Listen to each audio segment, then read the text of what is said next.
रविंद्र कक्षा 5 का छात्र था। पढ़ाई में वह एक सामान्य विद्यार्थी था।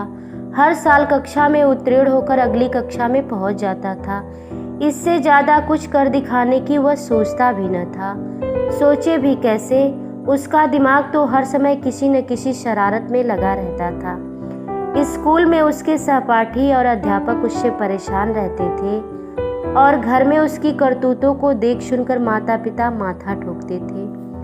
दूसरों को चिढ़ाने और सताने में रविंद्र को विशेष आनंद आता था। उसकी कक्षा के विद्यार्थी तो उससे बहुत ही परेशान थे।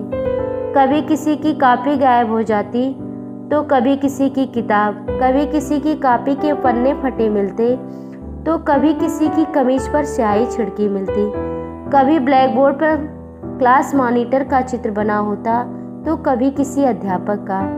सभी छात्र जानते थे कि ये शरारतें किसकी थी। दबी जुबान में वे रविंद्र को भला बुरा भी कहते थे, पर किसी में इतनी हिम्मत न थी कि खुलकर उसका विरोध कर सके।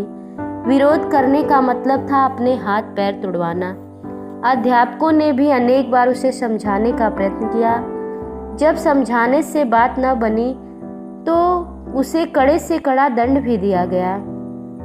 यहाँ तक कि एक बार तो उसका स्कूल से नाम ही काट दिया गया, पर उसके माता पिता की प्रार्थना पर फिर से नाम लिखना पड़ गया।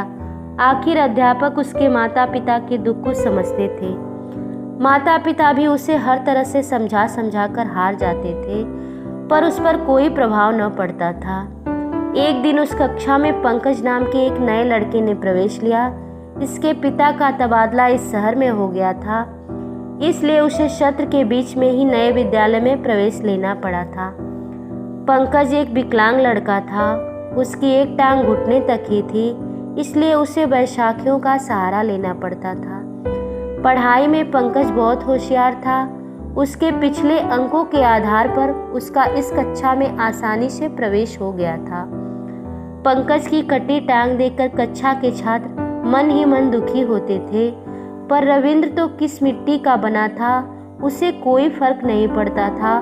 प्रतिदिन वह उसे परेशान करने की योजना बनाने में लगा रहता था। वह प्रायः पंकज को सुना कर कहता था, लंगड़ू दिन बजावे बीन, घड़ी में बज गए 3:30। कभी वह ब्लैक बोर्ड पर लिख देता था, विद्यालय का सर्वोत्तम धावक पंकज कुमार।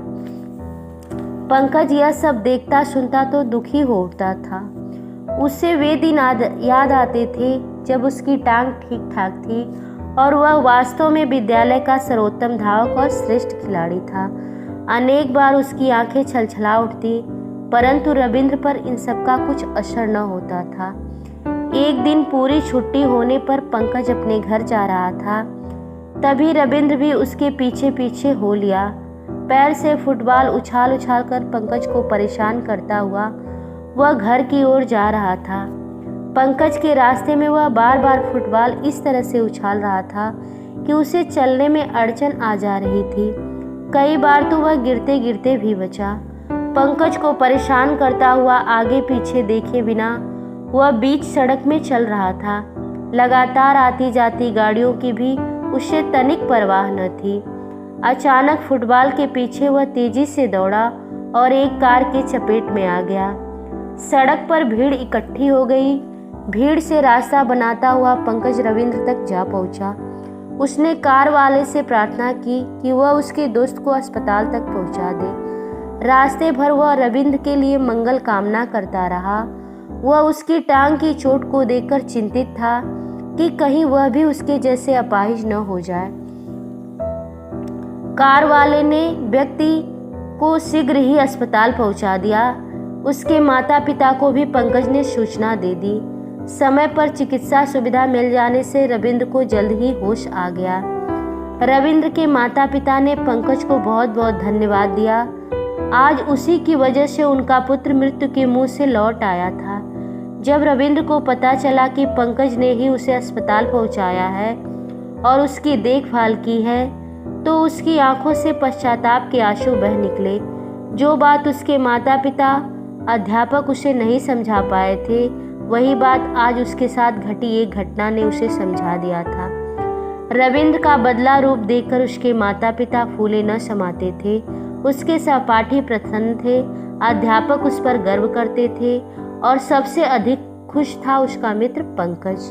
कहानी अच्छी लगी हो तो वीडियो को लाइक, शेयर और चैनल को सब्सक्राइब करें। मिलते हैं अगली कहानी के साथ, तब तक के लिए धन्यवाद।